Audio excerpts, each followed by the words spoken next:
Este convoy de la libertad de 2022 es un movimiento que no tiene una cabeza muy organizada o filiaciones muy organizadas, sino que forman parte de los traileros que transportan bienes entre Estados Unidos y Canadá y que son muy importantes para la cadena de suministro, sobre todo para América del Norte.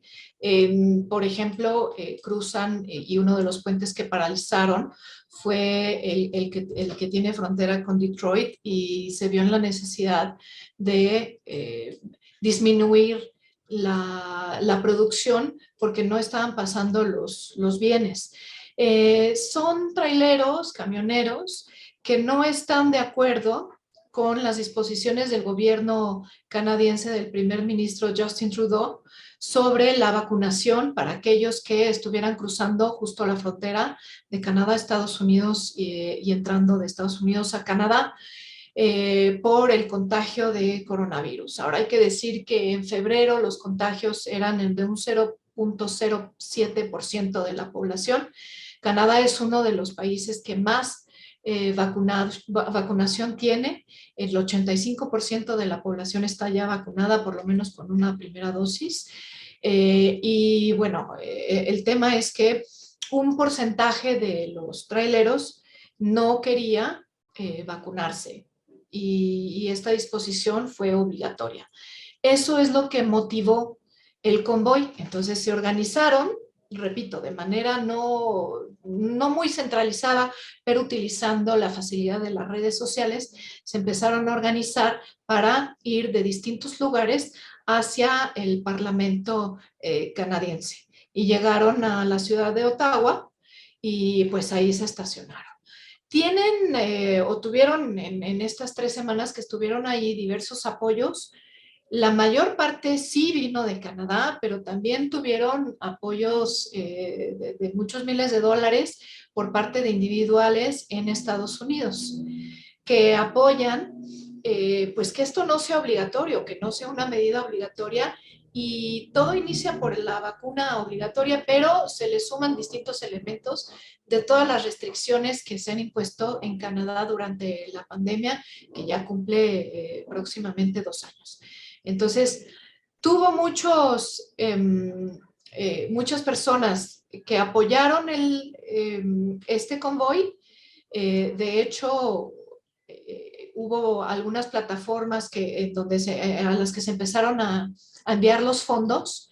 El GoFundMe, muy famoso, de repente pues lo cancelaron, cerraron esta plataforma para estas donaciones. Se abrió otro alternativo, que fue el que siguió, en donde siguió fluyendo el dinero.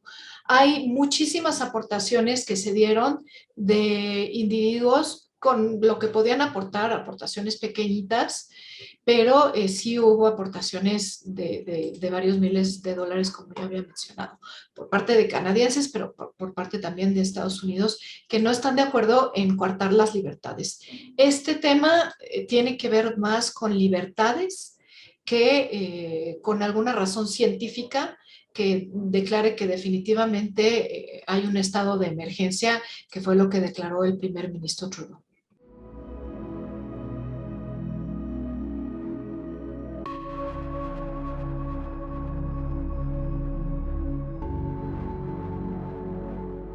Estamos viendo en diversas partes del mundo. En Canadá específicamente tenemos, por ejemplo, en la Cámara de los Comunes, un parlamento que tiene 338 asientos, en donde el gobierno liberal tiene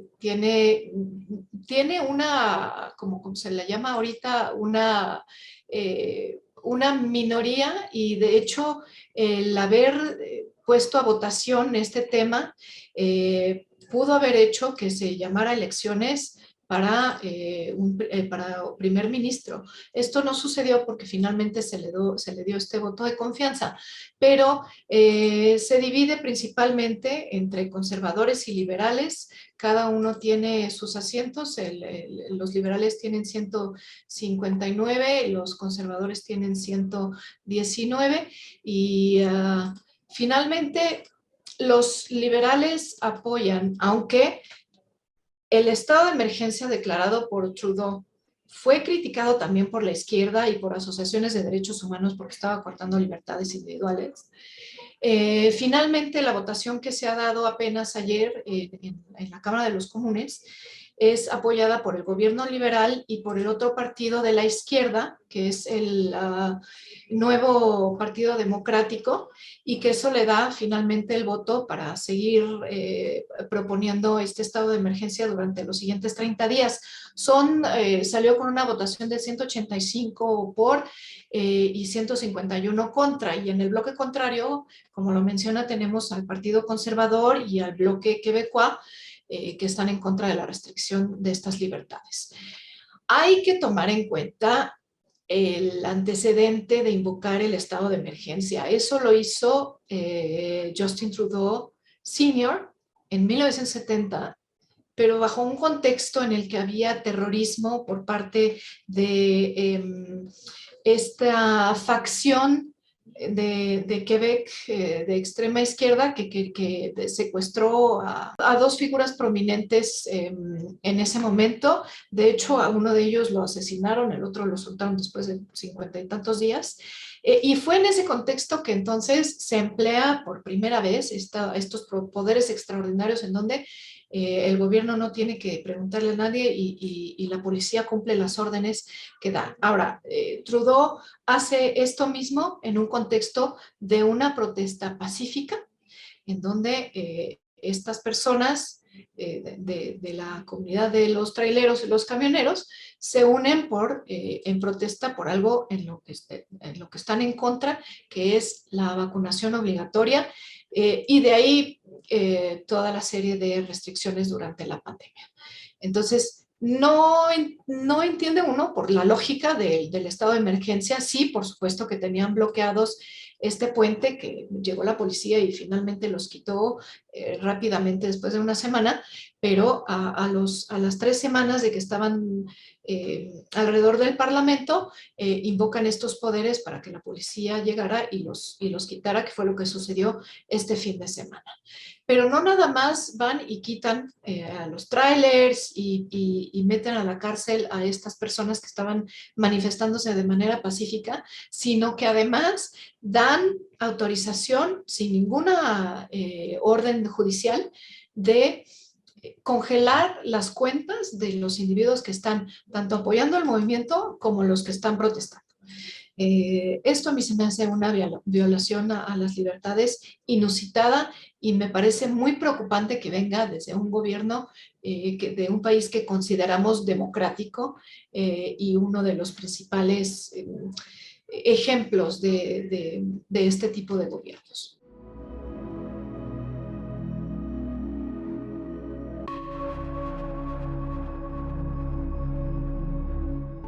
Yo creo que en este momento ya la polarización ya está ahí.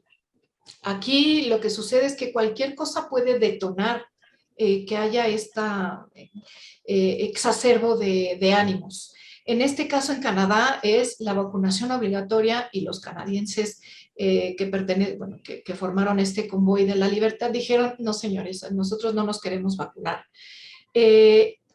Y están en todo su derecho, hay que decirlo. Digo, yo no soy antivacunas, yo sí creo que la vacuna ha sido una de las salidas muy importantes para la pandemia y está ayudando a su reducción.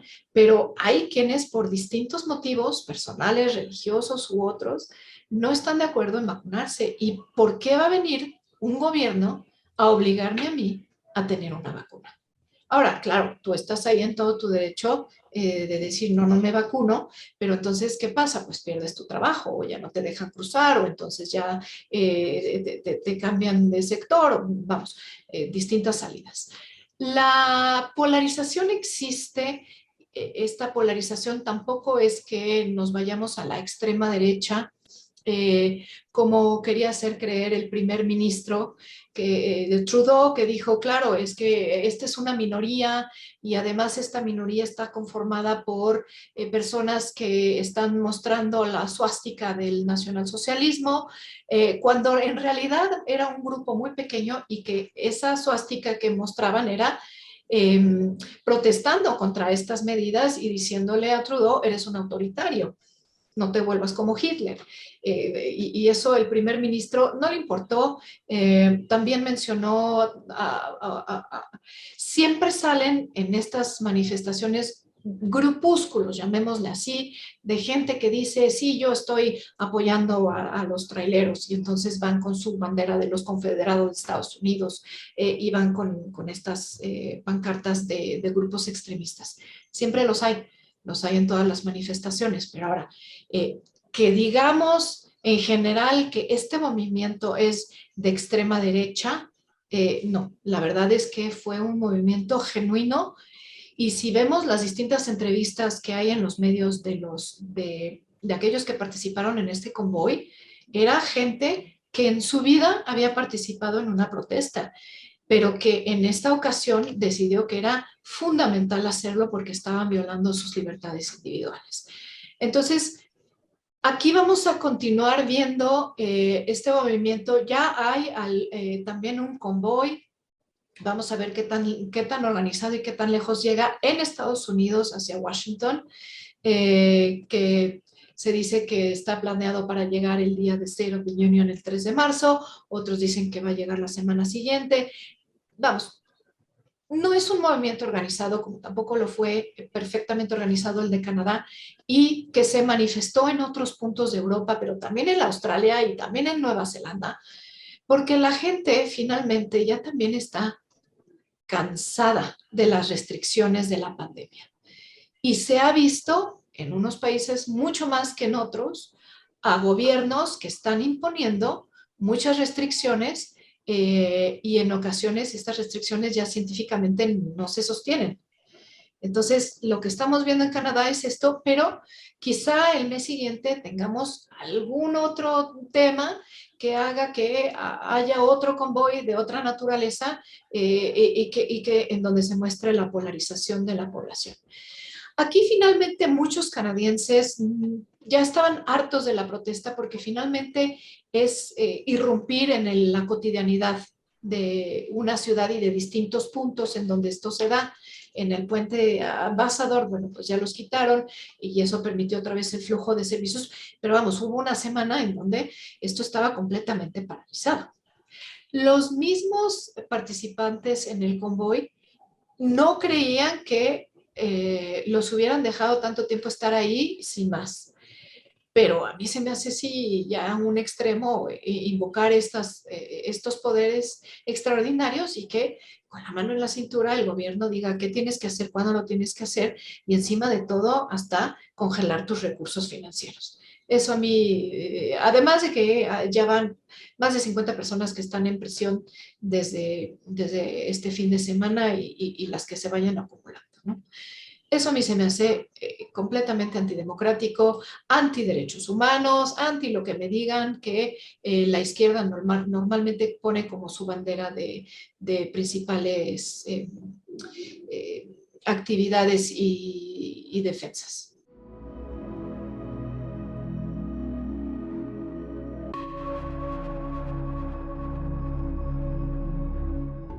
Yo creo que el retorno a la normalidad se está dando ya a partir del fin de semana que quitaron a todas las personas que estaban haciendo esta protesta pacífica. Están empezando a quitar las vallas, a limpiar y hacer que todo vuelva poco a poco a la normalidad, abriendo las avenidas principales.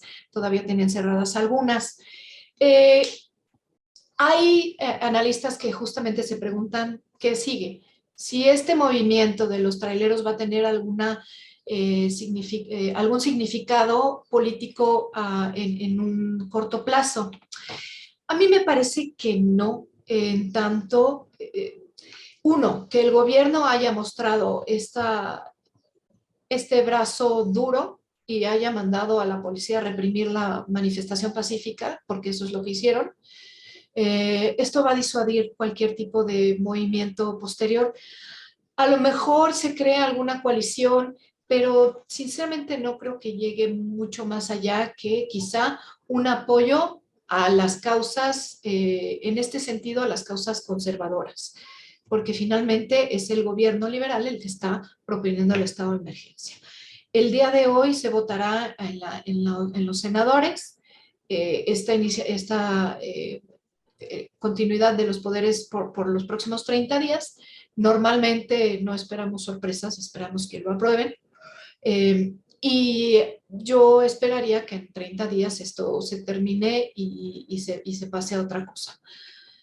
No veo que vaya a haber una escalada en el tema, que vaya a haber más protestas, que en Francia, en Bélgica, en Australia, en Nueva Zelanda haya otras cosas.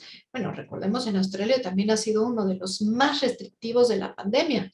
Claro, tienen un nivel de contagio mínimo, pero también el pago por este nivel de contagio mínimo ha sido que finalmente han estado 2 años encerrados. No creo que haya mayor repercusión en esta parte específica en lo que se refiere a los camioneros, porque finalmente ya mostraron una mano dura y ya ha habido repercusiones tanto financieras como físicas en poner en prisión a los participantes. ¿Qué podemos esperar? Pues sí podemos esperar que otros temas igual hagan aflorar otra vez esta inconformidad de mucha gente que no está siendo escuchada. ¿Qué fue lo que pasó en 2016 con Donald Trump? Que Donald Trump le dio voz a estas personas que no habían tenido voz en décadas. ¿Qué estamos viendo ahora en el Convoy de la Libertad? Pues estas personas que quieren hacerse oír y se hicieron oír finalmente. Fueron 3 semanas en donde estuvieron en las noticias a nivel internacional. No se concentraron nada más en la provincia de Ontario y no se concentraron nada más en algunos puntos de Canadá. Fue a nivel internacional. Entonces, yo creo que bien harían los partidos a todo lo a largo y lo ancho del mundo en no sentarse en sus laureles y en escuchar y en abrir el diálogo, porque lo que está sucediendo ahorita con esta polarización que está en México, en Estados Unidos, en Canadá y en distintos países en Europa, es justamente que se está silenciando a una parte en esta conversación y no hay un diálogo. Y cuando tú no tienes un diálogo, entonces tomas decisiones pensando que estás actuando para la mayoría y finalmente hay que tomar en cuenta a todos.